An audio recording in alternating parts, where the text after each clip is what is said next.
Merci pour votre réponse. Peut-être pour réagir par rapport à la question sur laquelle vous avez ouvert le débat. C'est vrai qu'on revient souvent dans l'actualité l'idée qu'il faudrait expulser ou même priver de liberté en fait préventivement les personnes fichées S. Ce serait l'ultime recours pour lutter contre le terrorisme. On a aussi on a ce débat en ce moment parce que le gouvernement cherche des dispositions pour se protéger des sorties de prison d'individus précédemment radicalisés, mais pas condamnés pour des peines très longues ou radicalisés en prison. Et finalement, est-ce que vous pourriez nous éclairer déjà sur combien de personnes ça concerne si on mettait en place une telle mesure, quelle en serait l'efficacité? Parce qu'on a vu par exemple aussi à Nice, il me semble que le terroriste n'était pas connu. Et à quelle proportion on priverait les libertés d'un certain nombre d'individus? Et peut-être pour finir, comment devient-on fiché S en France? Selon quels critères? Car il me semble qu'il y a quelques années, j'avais entendu que pour avoir fait passer des migrants dans son coffre entre le nord de la France et l'Angleterre, une personne s'était retrouvée fichée S. Donc, est-ce que vous pouvez nous éclairer là-dessus? Bon, il y a beaucoup de questions dans votre question. Alors, j'essaye de les prendre dans l'ordre. D'abord, concernant les fiches, il y a un fichier qui est à la disposition des services de police dans notre pays, qui est le fichier des personnes recherchées. Et au sein du fichier des personnes recherchées, vous avez différentes catégories qui sont associées à des lettres. Par exemple, la lettre M pour les personnes mineures, eh bien, vous avez la lettre S pour les atteintes potentielles à la sûreté de l'État. Donc ça, ce sont les fiches S. Maintenant, quand vous êtes fiché S, il faut d'abord dire que ce n'est pas nécessairement pour radicalisation à caractère terroriste. Ça peut être parce que vous appartenez à des réseaux de grand banditisme. Ça peut être parce que vous êtes un activiste violent. Ça peut être également, ça peut paraître surprenant, mais à des fins aussi de mesures de protection, dans le cadre notamment d'enquêtes qui sont menées, parce que quand vous êtes fiché S et que, admettons, vous vouliez quitter le territoire national pour partir en week-end ou en voyage d'agrément, automatiquement, ça allume une petite lumière, c'est une mise en éveil et ça informe les enquêteurs qu'il y a eu une activité de la personne qui est fichée. Donc c'est une mesure qui est en plus une mesure de surveillance. Ça ne veut pas dire que vous êtes coupable de quoi que ce soit, ça veut dire qu'il y a dans cet outil de travail de l'information à la disposition des services de renseignement pour le moment où, admettons, s'ils estiment qu'après ils ont des éléments probants, des éléments tangents et convergents, ils peuvent aller les remettre à un magistrat. Et là, on passe dans un autre registre, dans un autre régime, qui est celui de l'enquête judiciaire, ce qu'on appelle la judiciarisation. Mais avant ce temps,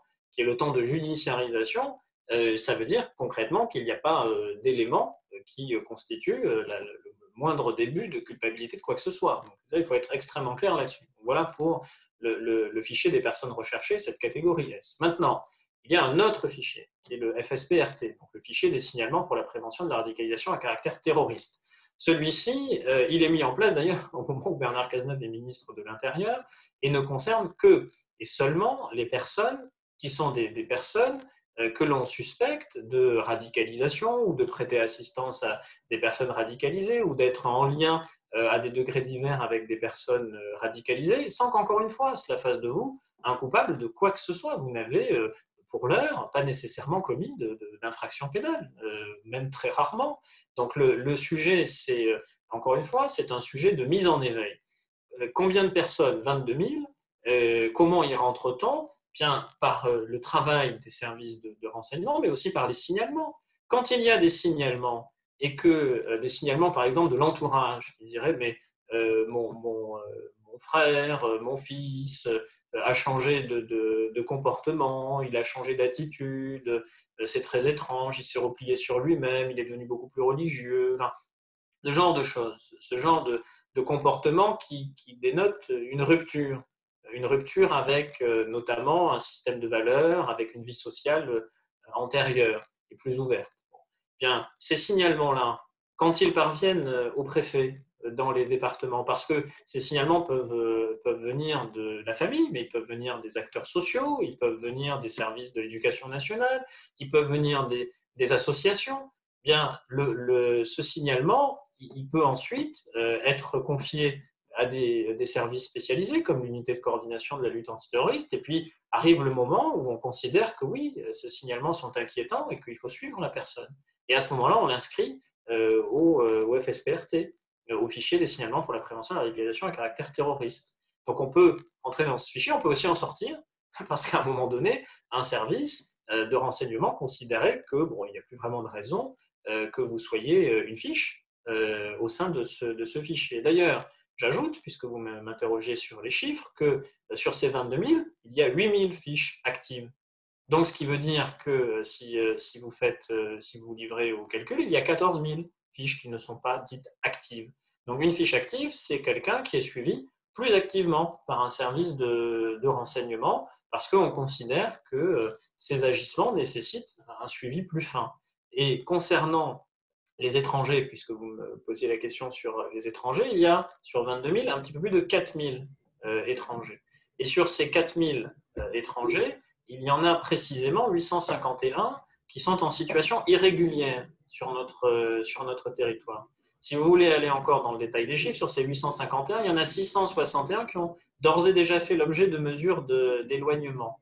Et sur ces mesures d'éloignement, il y en a 428 qui ont déjà quitté la France. Ce qui veut dire qu'il n'en reste plus que 231 sur 661 à expulser. Mais sur ces 231 qui restent à expulser, il y en a 180 qui sont incarcérés. Donc, si vous faites encore une fois un calcul mathématique, ça veut dire qu'il n'en reste plus que 51 à effectivement expulser de notre territoire.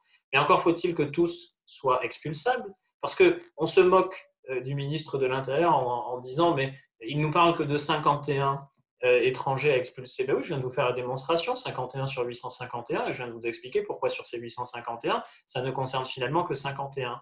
Et sur les 51 en question, la France est tenue, et c'est son honneur par la Convention européenne de sauvegarde des droits de l'homme, donc on ne va pas envoyer des gens dans des pays où ils risquent des traitements inhumains dégradants et où ils risquent la peine de mort ou la torture. Ça n'est pas possible, et fort heureusement que ça n'est pas possible. Et de la même manière, il faut des accords consulaires, puisqu'il y a des accords diplomatiques dans ce monde, donc on ne va pas aller renvoyer des gens dans des pays qui n'en veulent pas, et donc il faut négocier. Il faut parfois même s'assurer que la personne est bien ressortissante du pays auquel elle dit être liée. Parce que vous avez des cas où vous avez des gens qui vous disent être de telle nationalité, mais le pays le récuse, et il faut le démontrer. Et enfin, et on l'oublie trop souvent, il y a des gens dont on ne veut pas perdre la trace, et pour lesquels il serait complètement contre-productif pour un service de renseignement de les renvoyer et de perdre tout lien. Parce que si on perd toute trace et qu'on perd tout lien, on se retrouve avec des gens qui sont dangereux depuis l'extérieur de notre territoire, et parfois il vaut mieux les maintenir sous surveillance à l'intérieur. Donc voilà pourquoi ce sujet est un sujet complexe, voilà pourquoi il ne faut pas l'appréhender de façon simpliste, et voilà pourquoi aussi il est complètement inepte de prétendre vouloir avoir des mesures de rétention administrative de personnes fichées. D'abord, je rappelle que c'est anticonstitutionnel. Alors quand on dit cela, les partisans de ces mesures vous disent qu'il faut changer la Constitution. Mais bien sûr, changeons la Constitution, allons jusque-là. Donc au final, qu'est-ce qui va différencier notre régime d'autres régimes qui sont des régimes dictatoriaux? Parce que la démocratie, et il faut peut-être en arriver là, a une valeur différentielle. C'est-à-dire que la valeur de la démocratie, elle émerge dans la comparaison avec les autres régimes politiques. Et quels sont ces autres régimes? Les dictatures. Et quels sont les avantages de la démocratie par rapport aux dictatures?